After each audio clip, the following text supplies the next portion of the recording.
नमस्कार, उत्तराखंड का ये खास बुलेटिन देख रहे हैं आप और मैं हूं प्रियंका गुप्ता आपके साथ। तो चलिए शुरुआत करते हैं खबरों की। शिक्षा मंत्री अरविंद पांडे ने 15 अक्टूबर से स्कूल खोले जाने को लेकर सरकारी स्कूलों के शिक्षकों और अभिभावकों से राजीव गांधी नवोदय विद्यालय में बने वर्चुअल क्लासरूम के स्टूडियो से संवाद किया। संवाद में शिक्षा मंत्री अरविंद पांडे ने स्कूल खोलने पर शिक्षकों और अभिभावकों की राय ली। इसी दौरान शिक्षकों और अभिभावकों ने स्कूल खोले जाने को लेकर सहमति भी दी और वहीं शिक्षा मंत्री अरविंद पांडे का कहना है कि जो भी सुझाव शिक्षकों और अभिभावकों से मिले उन्हें वे 14 अक्टूबर को होने वाली कैबिनेट बैठक में रखेंगे। ज्यादातर शिक्षक और अभिभावक 10वीं और 12वीं कक्षाओं को शुरू करने को लेकर सुझाव दिए हैं।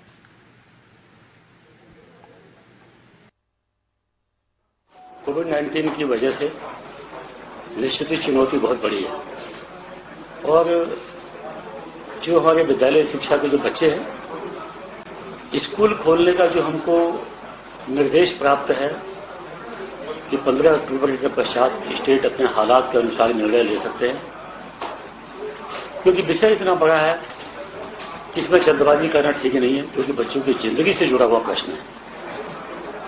इसी नाते चाहे अभिभावक हो चाहे शिक्षक हो, सबकी जिंदगी की एक कीमत है, बहुत बड़ी कीमत है। किसी का जनहानि कहीं भी होती है, किसी क्षेत्र में भी होती है, चाहे हमारे बच्चे हो चाहे शिक्षक हैं, तो निश्चित ही हम लोग के लिए कहीं ना कहीं धब्बेदार बात हो जाएगी।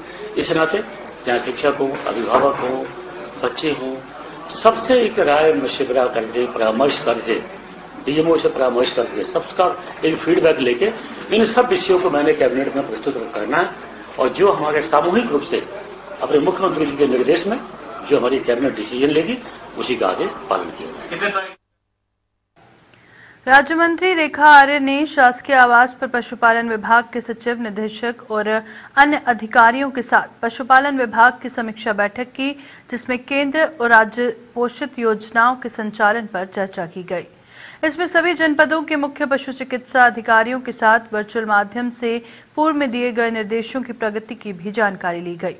बैठक में कई खामियां भी निकलकर सामने आई, जिस पर जिम्मेवार लापरवाह अधिकारियों को राज्य मंत्री ने फटकार लगाते हुए भविष्य में ऐसी लापरवाही की पुनरावृत्ति न हो इसके लिए चेतावनी दी। हालांकि मीडिया के सामने राज्य मंत्री ने योजनाओं में सब कुछ सही ढंग से चलने की बात कही और साथ ही अगस्त 2021 तक केंद्र से मिले लक्ष्य को भी पूरा करने का दावा किया। कई अधिकारियों से आपने सीधे बात करके सीधे कहें। देखिए, हमारे विभाग पशुपालन के माध्यम से हम लोग भारत सरकार की अभी हाल ही में 2-3 ऐसी फ्लैगशिप योजनाएं हैं जिनको लेकर एक मिशन मोड में काम किया जा रहा है। उसी का जो है एक क्रॉस चेकिंग, उसी की एक समीक्षा बैठक जो है वो आज रखी गई थी, जिसमें हमारे विभाग के सभी अधिकारी निदेशालय स्तर पर सेक्रेटरी वो भी थे, साथ साथ में जनपदों के सीईओज वो भी वीसी के माध्यम से कनेक्ट है।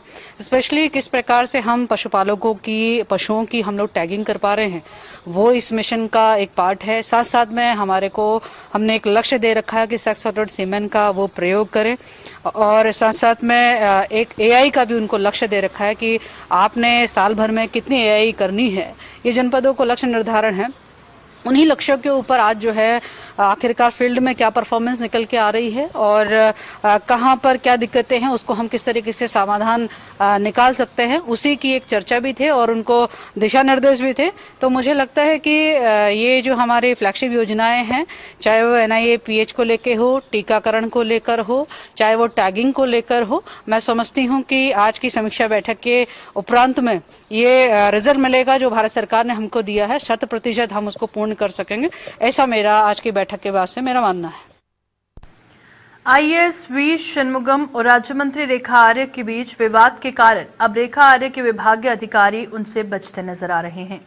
यही वजह है कि सबसे पहले IAS वी षणमुगम ने मुख्य सचिव को पत्र लिखकर उनके विभाग में काम न करने का हवाला दिया था, जिसके बाद विभागीय सचिव सौजन्य ने भी इस विभाग को बाय बाय कर दिया। साथ ही आज करीब 4 दिन हो गए हैं जिसके बाद से सचिव सौजन्या के पास महिला सशक्तिकरण एवं बाल विकास विभाग हटाकर IAS और अपर मुख्य सचिव मनीषा पंवार को दिया गया था, लेकिन अब तक उन्होंने इस चार्ज को नहीं लिया। इस पूरे मामले को लेकर अब तक अधिकारी, रेखार्य और उनके विभागीय अधिकारियों की खींचतान जारी है, जिसके चलते राज्य मंत्री कुछ भी बोलने को तैयार नहीं। ना करें तो खासतौर पर अपर मुख्य सचिव मनीष पवार ने तो सीधे मना किया है कि वो नहीं जुड़ना चाहते। देखिए, मैं तो ये कह सकती हूँ कि जो बातें आप लोग मेरे से पूछ रहे हैं, ऐसा कहीं ना मेरी वार्ता उनसे हुई है, ना ऐसा कभी उन्होंने मुझे व्यक्त किया है।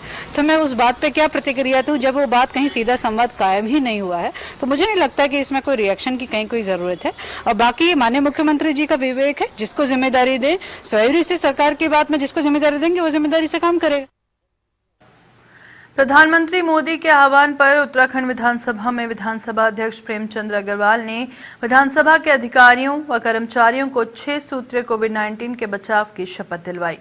इसी दौरान मीडिया से मुखातिब होते हुए अग्रवाल ने कहा कि ये जो शपथ ली गई है, उसे अपने व अपने परिवार के साथ साथ समाज को कैसे बचाएं, इसकी सभी लोगों ने शपथ ली।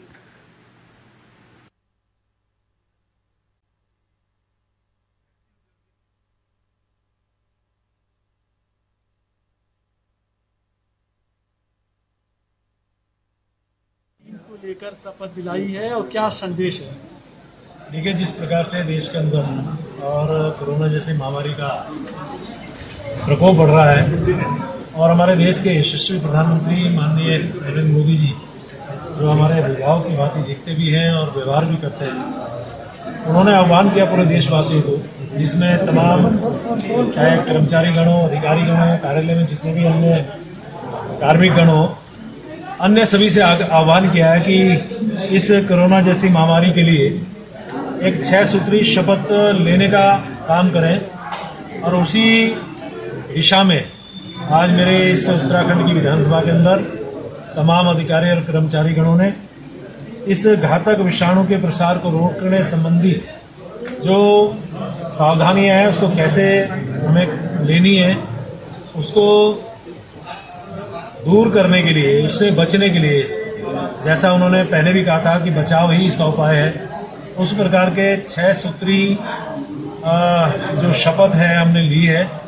और मैंने तो अनुरोध किया है सभी से, इसके साथ साथ आप अपने को भी बचा के रखें, परिवार को बचा के रखें, समाज को बचा के रखें, तभी इसी से हम लोग बच सकते हैं। और मैं आदरणीय प्रधानमंत्री जी का निश्चित रूप से बहुत आभार व्यक्त कर रहा हूं कि जो हर क्षण हर पल हमारी चिंता यानी देशवासियों की चिंता कर रहे हैं। और उसी कड़ी में आज मैंने तमाम अपने कार्मिकों से अनुरोध भी किया है, खाली शपथ मात्र नहीं है, इसको क्रियान्वित भी करना है।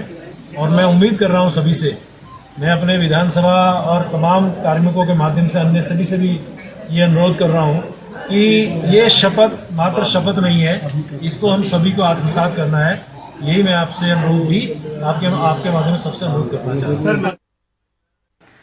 प्रधानमंत्री नरेंद्र मोदी के कृषि बिल के खिलाफ देश के साथ साथ प्रदेश में भी कांग्रेस कृषि कानून हस्ताक्षर अभियान चला रही है।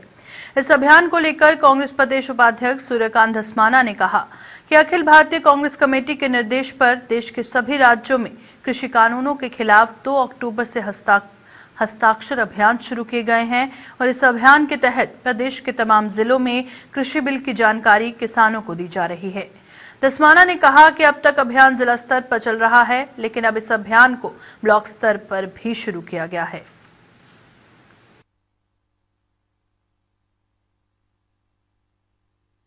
2 अक्टूबर को जो बीता 2 अक्टूबर है, इसमें प्रदेश अध्यक्ष प्रीतम सिंह जी ने उत्तराखंड में इस अभियान की शुरुआत करी, हस्ताक्षर अभियान की, जो पूरे प्रदेश के सभी जनपदों में चल रहा है।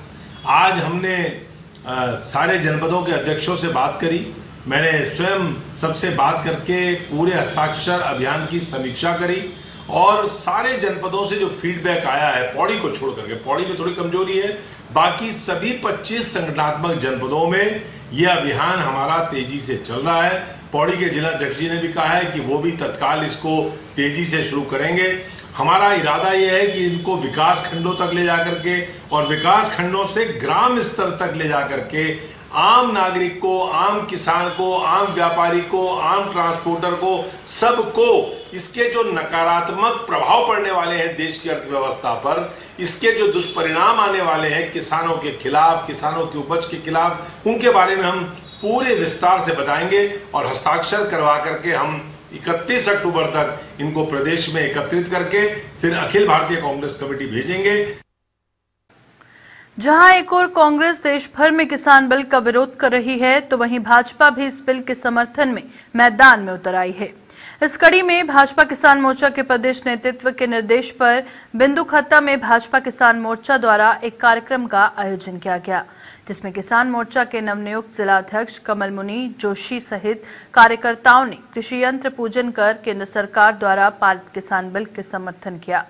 इस मौके पर जिलाध्यक्ष कमल मुनि जोशी ने कांग्रेस पर निशाना साधते हुए कहा कि मौजूदा दौर में जो किसान की स्थिति है वे कांग्रेस के 55 वर्ष के शासनकाल की ही देन है। उन्होंने कहा कि ये कृषि बिल किसानों के उत्थान करने वाले और किसान की राजनीति खत्म करने वाले बिल हैं।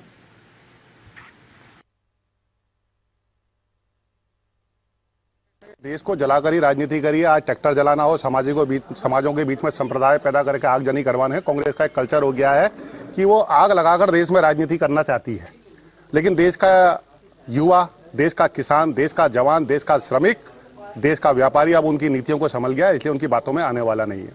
मैं ये कह सकता हूँ जो किसान बिल है, किसानों की आय को दुगना करने की ओर को बढ़ता हुआ कदम है। कांग्रेस के द्वारा जो भ्रम फैलाया जा रहा है वो इसीलिए भ्रम फैलाया जा रहा है कि उनकी राजनीति आइसोलेटेड होती जा रही है, वो समाप्ति की ओर को होती जा रही है। अगर देश का श्रमिक अच्छी स्थिति में आ गया, देश का किसान अच्छी स्थिति में आ गया, देश का व्यापारी अच्छी स्थिति में आ गया, देश का जवान अच्छी स्थिति में आ गया, तो वो कभी भी कांग्रेस को माफ करने वाला नहीं है, क्योंकि 55 साल तक उन्होंने इस देश में राज करा और किसानों की स्थिति क्या पहुंच गई, श्रमिकों की स्थिति क्या पहुंच गई, व्यापारी की स्थिति क्या पहुंची, ये सब आपके सामने है। इसलिए कांग्रेस केवल विरोध करना है करके अपनी राजनीति बचाने के लिए, और मैं कह सकता हूं कि अपने समापन को होता हुआ देखते हुए बचाने के लिए वो केवल इस बिल का विरोध कर रही है। और आने वाले समय में यह बिल ऐतिहासिक होगा, किसानों की आय बढ़ाने वाला होगा। पिछले कई महीनों से कोरोना काल में डॉक्टर्स, फार्मासिस्ट, नर्सेस काम कर रहे हैं, लेकिन उन्हें एक दिन की भी छुट्टी नहीं मिल रही। छुट्टी के इस मुद्दे को लेकर इन लोगों ने डीजी हेल्थ से मुलाकात की और उन्हें ज्ञापन सौंपा, जिसमें इन लोगों ने कहा था कि उनसे 15 घंटे काम लिया जा रहा है और सप्ताह में एक छुट्टी भी नहीं दी जा रही। वहीं पूरे मामले पर डीजी हेल्थ अमिता उप्रेती ने कहा कि जिले के सभी सीएमओ और को निर्देश दिए गए हैं कि कोरोना काल में काम कर रहे डॉक्टरों, फार्मासिस्टों के साथ साथ नर्सेस और वार्ड बॉयज को सप्ताह में एक छुट्टी जरूर दी जाए।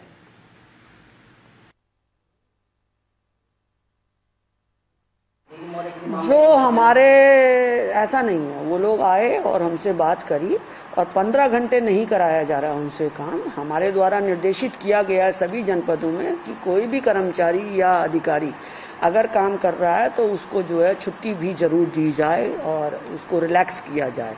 तो वो वहाँ के सीएमओ और वहाँ के प्रमुख अधीक्षकों को निर्देशित किया गया है और मैं ये उम्मीद करती हूँ कि उनके द्वारा जो है हफ्ते में एक दिन की छुट्टी जरूर दी जाती होगी। देहरादून के सीएमओ अनूप डिमरी ने कोरोना महामारी से निपट रहे स्वास्थ्य कर्मियों की जमकर तारीफ की। उन्होंने कहा कि विभाग के डॉक्टर्स और पैरामेडिकल स्टाफ कोरोना काल में दिन रात काम कर रहे हैं। ये कर्मचारी अपने घरों तक भी नहीं पहुंच पा रहे हैं और ऐसे कर्मचारियों की खामियां निकालने की बजाय उन्हें नमन करना चाहिए।